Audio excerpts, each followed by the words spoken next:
My golden child brother sabotaged my business startup, so I cut ties with my toxic family. Years later, they came back wanting to invest, but I just laughed in their faces. I'm a 32-year-old guy who learned the hard way that blood isn't always thicker than water. Sometimes it's just a sticky mess that drags you down. 5 years ago, I was on top of the world, ready to launch my dream startup.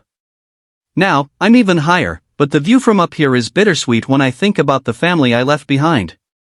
It all started with a simple idea.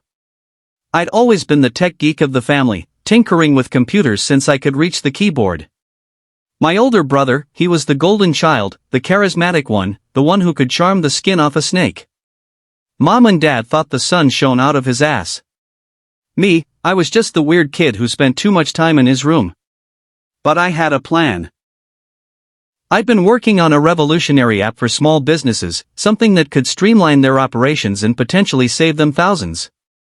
It was my ticket out of my brother's shadow, my chance to prove that the quiet, nerdy kid could make it big too. The day I pitched my idea to my family is etched in my memory like a bad tattoo. We were all gathered around the dinner table, Mom's lasagna steaming in the center.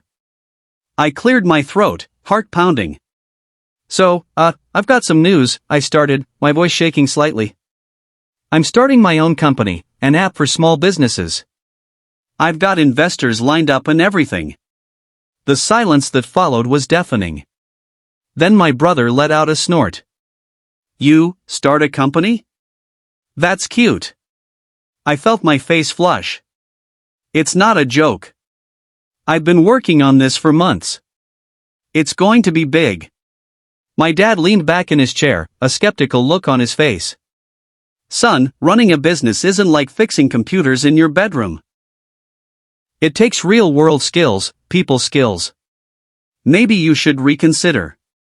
But I'd done my research, I protested. I've got a solid business plan. And honey, my mom interrupted, her voice sickeningly sweet. Why don't you work for your brother instead? He's always looking for good IT people at his firm. I couldn't believe what I was hearing. Here I was, about to embark on the biggest adventure of my life. And they couldn't even fake enthusiasm. But I was determined.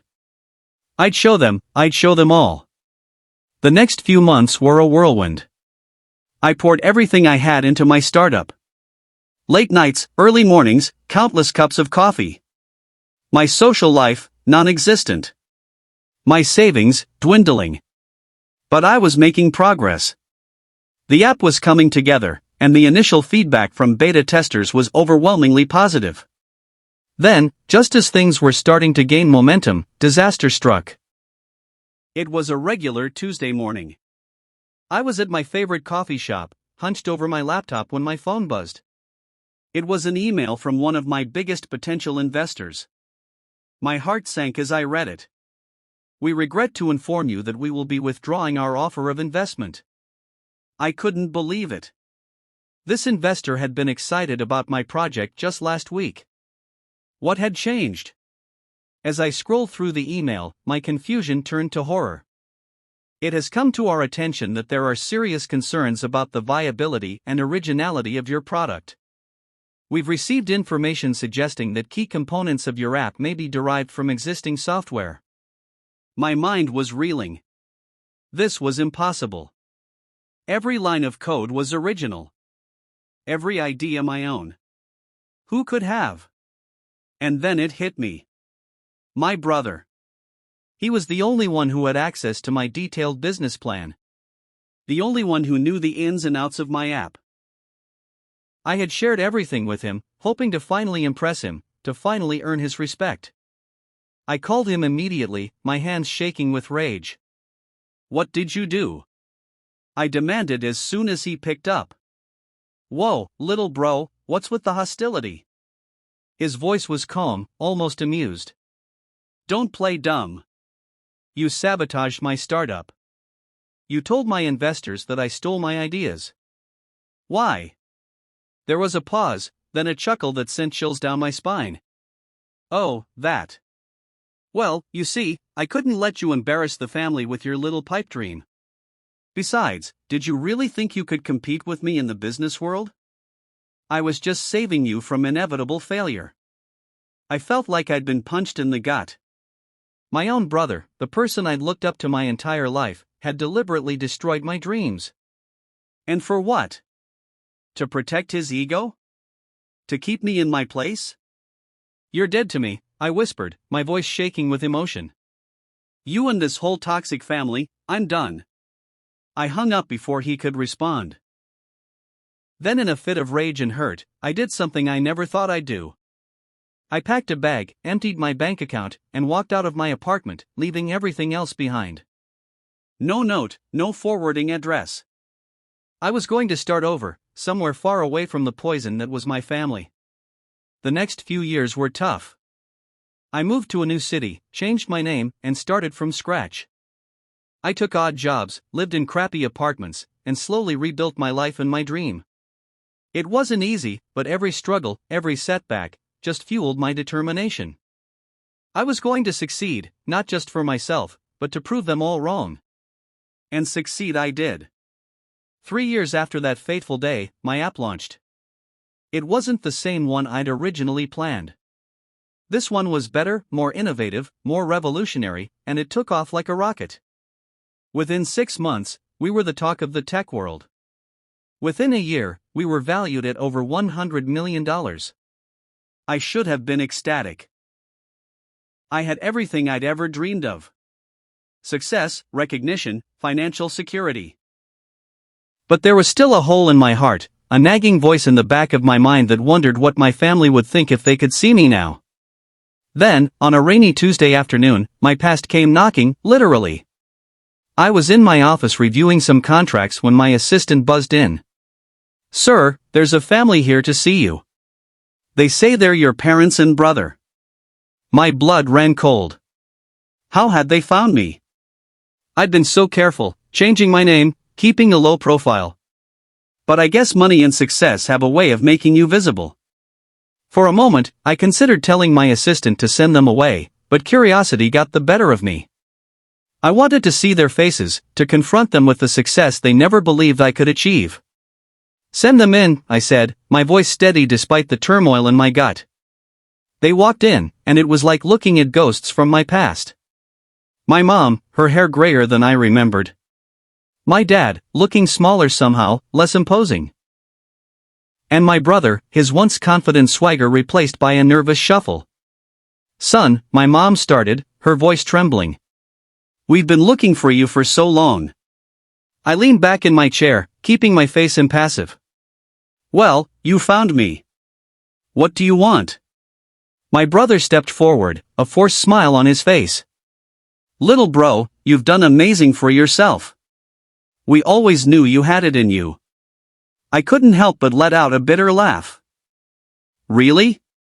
Is that why you sabotaged my first startup? To help me reach my full potential? The room fell silent. My brother had the decency to look ashamed, but my parents just looked confused. What are you talking about? My dad asked. Your brother would never do something like that. And just like that, I was that overlooked kid again. My words dismissed, my feelings invalidated. Some things never change. Why are you really here? I asked, cutting through the bullshit. My brother cleared his throat. Well, you see, we're in a bit of financial trouble. My company, it's not doing so well. We thought, since you're doing so great, maybe you'd want to invest? Keep it in the family, you know? I stared at them, incredulous. After everything they'd done, after years of no contact, this is why they sought me out? For money? Something inside me snapped. Years of pent-up anger, hurt, and resentment came pouring out. Invest in your company? The same company you used to belittle my dreams? The same company that's now failing because you don't have my ideas to steal anymore? I stood up, my voice rising with every word. You have some nerve coming here, asking for my help, when you couldn't even support me when I needed it most. My mom started to cry. My dad looked like he'd been slapped. But my brother just looked calculating, like he was trying to figure out how to turn this situation to his advantage. Come on, bro, he said, his voice wheedling. We're family. Family helps family, right? Water under the bridge and all that? I looked at him. Really looked at him. Really looked at him. And for the first time, I saw him clearly. The golden child, the favorite son, was nothing more than a manipulative, entitled bully who'd never faced a real challenge in his life. And in that moment, I made a decision that would define the rest of my life. I started to laugh. Not a happy laugh, but a cold, hard laugh that made them all take a step back. Family? I said, once I caught my breath. You want to talk about family? Okay, let's talk about family. Family is supposed to support you, believe in you, lift you up when you're down. What did you do? You tore me down at every opportunity. You sabotaged my dreams. You made me feel worthless. I turned to my parents. And you too? You stood by and let it happen. Hell, you encouraged it. Well, guess what? I don't need your kind of family anymore. I've built my own family, friends, colleagues, people who believe in me and support me unconditionally. I walked around my desk, standing toe-to-toe with my brother. So no, I won't be investing in your failing company. I won't be giving you a single penny. In fact, I want you all to leave, now, and don't ever try to contact me again. My brother's face contorted with rage. You ungrateful little shit, he spat. We made you who you are. You owe us. I smiled a cold, satisfied smile. No, brother, I owe you nothing. The person I am today, I made myself in spite of you, not because of you. Now get out of my office before I call security. They left, my mom in tears, my dad in shock, and my brother seething with impotent rage. As the door closed behind them, I felt a weight lift off my shoulders. I was free, truly free. In the years since that day, my company has continued to thrive. I've expanded into new markets, launched new products, made a name for myself in the tech world. But more importantly, I've built a life filled with genuine relationships, mutual respect, and unconditional support. Do I sometimes wonder about my family? Sure, it's hard to completely cut ties with your past. But then I remember that family isn't just about blood. It's about choice.